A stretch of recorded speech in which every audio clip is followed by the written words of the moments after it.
Assalamualaikum warahmatullahi wabarakatuh. Kembali lagi bersama kami Tobat Nakal Official. Di video kali ini saya akan menceritakan sebuah kisah misteri tentang pesugihan. Kisah ini diangkat dari seorang narasumber yang dimana nama dan tempat sudah kami samarkan agar menjaga dari hal yang tidak diinginkan di kemudian hari. Kisah ini menceritakan tentang seorang wanita yang melakukan pesugihan tuyul.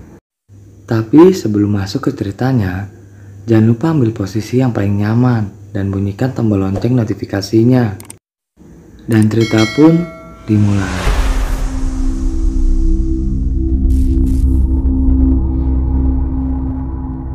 Di zaman serba materialistik ini, orang terkadang rela melakukan apa saja.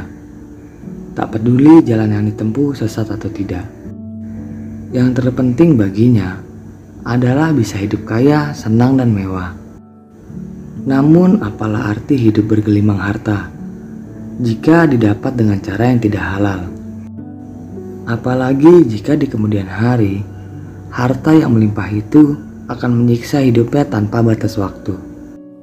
Ya, kisah ini berawal dari seorang wanita parubaya yang bernama Bu Sunarti. Meski di masa mudanya dia kaya raya, namun di masa tua, ia tidak terlihat sumringah atau segar bila dipandang oleh mata.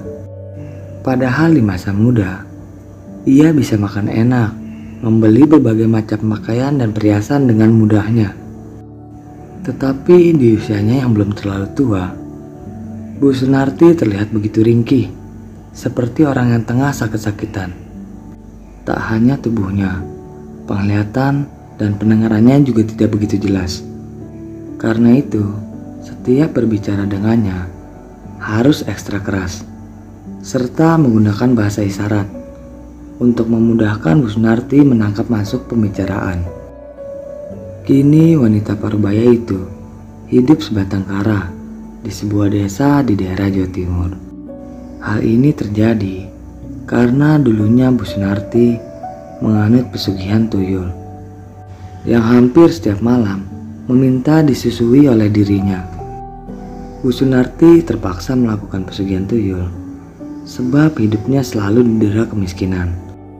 Bahkan saat menikah, Bu Sunarti justru mendapatkan seorang suami yang berasal dari keluarga miskin juga. Yang lebih menyakitkan, ternyata suami Bu Sunarti itu pemalas dan hobi main judi.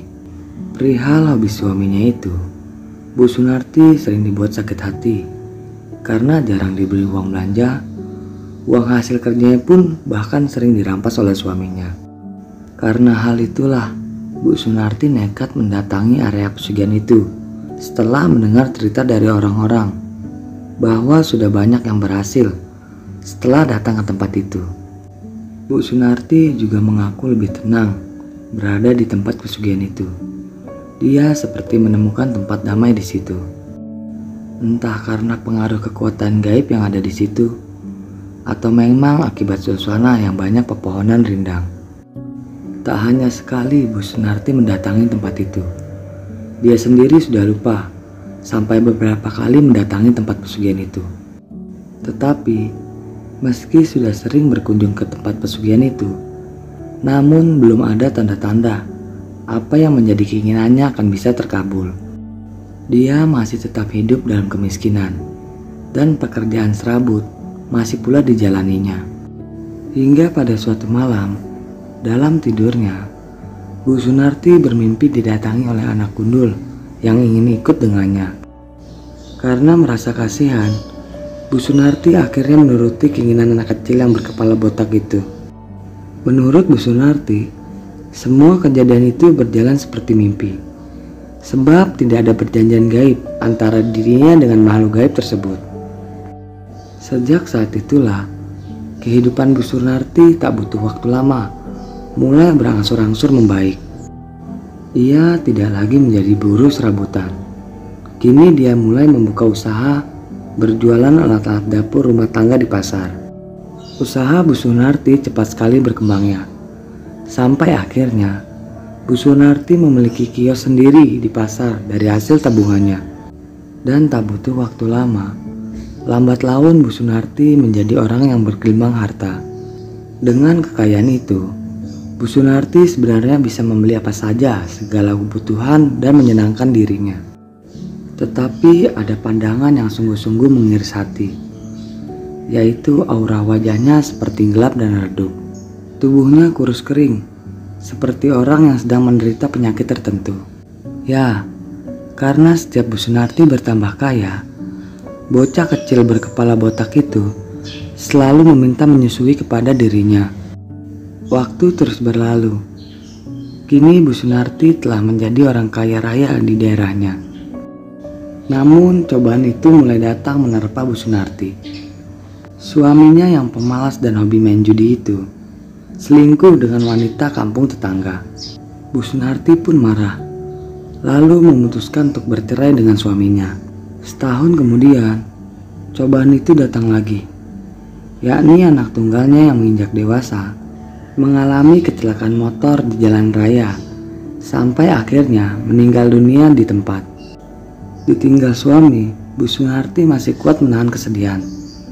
Tetapi ditinggalkan oleh anak laki-laki semata wayangnya, sangat hancur hatinya. Setelah semua kejadian itu, lambat laun namun pasti, kekayaan Bu Sunarti mulai merosot sedikit demi sedikit. Usaha yang dikelolanya banyak mengalami kendala. Kiosnya menjadi sepi pembeli dan akhirnya mengalami kerugian. Bu Sunarti mengaku antara dirinya dan penghuni tempat pesugihan itu tidak ada perjanjian gaib sama sekali.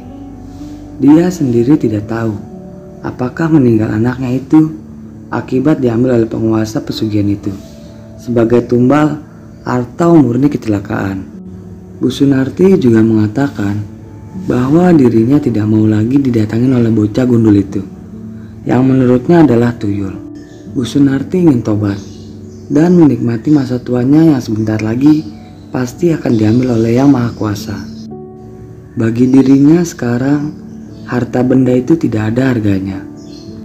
Sebab selain tidak bisa menikmati harta kekayaannya, ia juga harus hidup sendiri dan seluruh keluarganya meninggalkan dirinya. Dan cerita pun selesai. Bagi teman-teman yang menonton video ini sampai habis, saya ucapkan terima kasih banyak. Dan nantikan video-video kami tentang pesugihan selanjutnya. Wassalam.